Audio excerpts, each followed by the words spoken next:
Hey guys, I think it'll be a quick video today. I'm just going to talk about indoor season racing, planning for races, what your goal setting, and how to plan training and competition around those goals. So, the two most common goals people have in outdoor and indoor running is either to run a PB or to place at a competition or championships. Competition could be high school, secondary school, university, college, or national championships or age groups. With what we'll talk about first is some things to think about when you plan solely to run a PB and not to peak at championships or anything like that. So when you plan to race competitively and run a personal best, some of the key things you probably need to think about are your own history in terms of racing. So if you have a profile of all your previous races, you can usually see a trend in what venues you run fast in and what venues you run slow in. So if you know there's a track that you always run quick in, it's probably best to try and find as many competitions in that track as possible. And if you have a track that you usually don't run too fast in, then it's probably best to try and avoid that track. I know that sounds kind of simple, but people usually get roped into, oh, there's a competition on this date. I don't care about the venue. I just want to race. And then they run a bad time and they forget that every other year they ran a bad time on that track. Another thing to consider as well is what type of competition is it? So I like to think that iron sharpens iron in terms of sprints and performance. So the faster athletes you have in the race, the faster you should run as well. If you go to a good venue but it's a really low key meet and you're going to win by over a second or 2 seconds, do you really get the stimulus to push yourself on to run a fast time? And if you're the type of athlete that does, and only that runs very quick times when there's not a lot of pressure, then I don't think you're really setting yourself up for a very competitive career in terms of athletics. I think you got to surround yourself with people who are faster than you and people who can push you, so you can learn to stay composed and to still perform at a high level under a lot of pressure.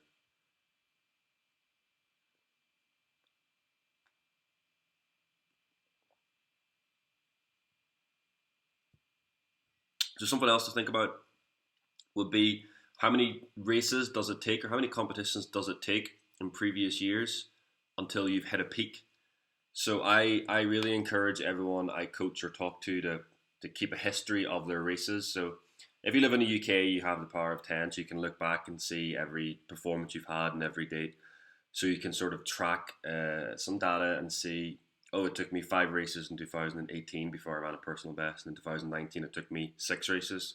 So you know you're probably not going to run a PB in the first race. And if you do, you're probably on for a pretty good season.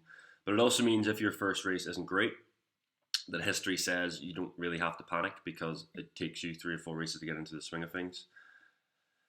So keep a pretty detailed history of where you ran, what time you ran, and then when you're profiling or setting up competitions, if you know your fifth, it takes 4 to 6 competitions before you run a PB. Then let's plan out so your fourth to sixth competition is in a high caliber race and a really fast track. So you're giving yourself the best opportunity to run quick. Something else to think about is, do you run quicker in the second race or do you want to try and find competitions where there's 2 races?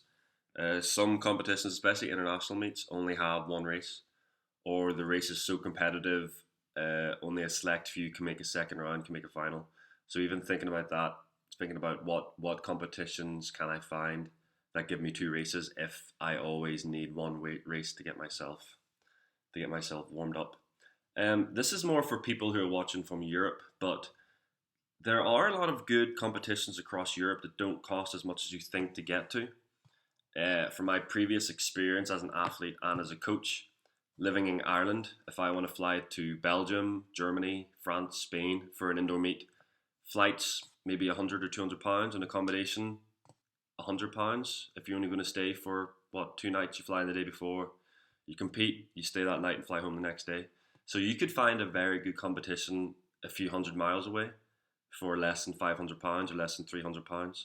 And again, if you know that it takes you 5 races to peak and you know you have a really fast track in Europe you want to go to, then why not, plan 6 months in advance and plan out some key races with your main race being one abroad, and maybe even the idea of traveling abroad increases the expectation to run fast, which, again, boosts you and makes you run slightly quicker because you've put that extra bit of pressure on yourself. That's more about running to get a PB. So if your goal for the indoor season is to place in major championships, not much is different, except for, again, I would really want to use the history of when you peak to figure out how many races you need to do before the championships to get you really ready to run quick. So some people only need to qualify one race, and then the second race they really run fast. Some people need, up to 10 races before they're really getting the gears turning and really consistent with their performances. So no coach is going to give you the perfect answer. The best answer probably lies in what you've done in the past, what's worked in the past, and what hasn't worked in the past. And it's nice to experiment with a few things, but I would say, 80% of what you know is going to work, 15% of what you think is going to work, and 5% of, just a guess, is probably the safest way to approach planning the indoor season. And then the last thing I was going to talk about is the difference between long to short and short to long runners. So if you're not familiar with the long to short, short to long concept, short to long guys are the guys who do really short sprints from the beginning of the year. Not in spikes or out of blocks, but they start with 20s, 30s, 40s, then slowly go on the block, slowly go into spikes. And as the year develops, they go to 60 meters, they go out to 80 meters, they go out to 120 meters, they go out to 150 meters, and slowly increase the distance they run so they get their speed up to the ceiling, and then they start extending out the distance they run. The long to short guys are the guys you'll see who start with like the 5Ks or the tempo runs with big amounts of volume and slowly decrease the volume and increase the speed as they get closer to a season.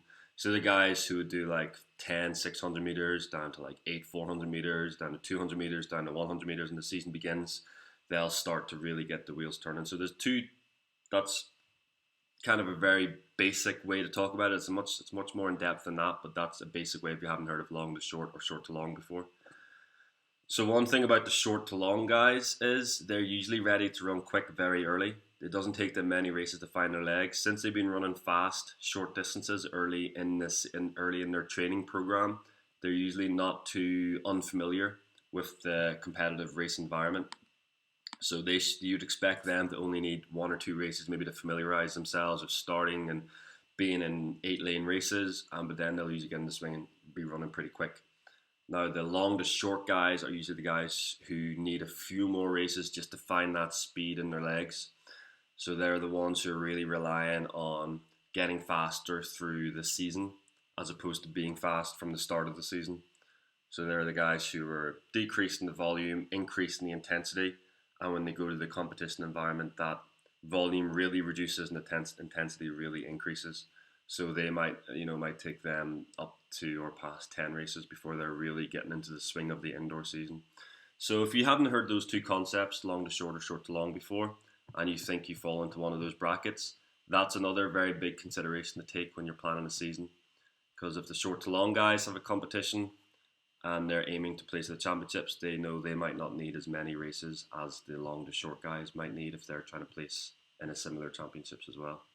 Any questions, email me or leave something in the comments. I've had a few people email, which is pretty good, considering I only have 41 subscribers for now. But I hope you enjoyed, guys. And again, if there's anything else you need to know regarding planning for indoor seasons, just let me know.